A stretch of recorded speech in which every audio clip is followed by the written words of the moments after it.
सोपं पडतं ते.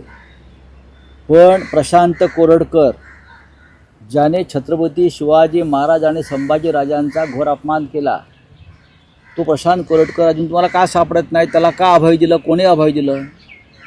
प्रशांत कोरडकरचे फोटो आणि वावर हा देशाच्या गृहमंत्र्यापासून महाराष्ट्राच्या राज्यपालापर्यंत आणि सर्व IAS IPS अधिकाऱ्यात तो कोणाच्या जीवावर फिरतो आहे?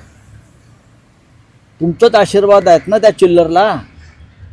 राहुल सोलापूरकर हा RSSच्या मुख्यालयात जाऊन बैठका घेतो. त्याने छत्रपती शिवाजी महाराज हे भ्रष्टाचारी आहेत म्हणून सांगितलं.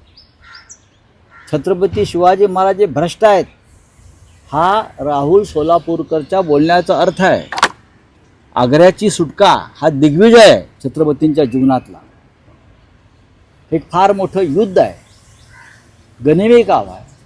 आणि RSSचा आणि भाजपचा राहुल सोलापूरकर सांगतो की छत्रपती शिवाजी महाराजांनी आग्र्यातून सुटताना कोणते शौर्य दाखवलं नाही, तर त्यांनी लाच दिली औरंगजेबाच्या लोकांना, कुटुंबाला, आणि ते सुटले.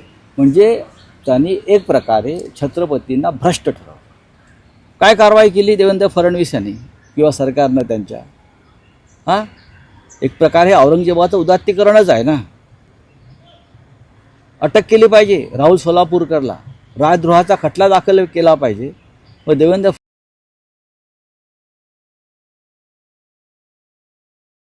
आणि राहुल सोलापूरकर यांच्या बाबतीत मूग दळून का बसलाय, शेपट्या घालून का बसलाय, कळू द्या ना. का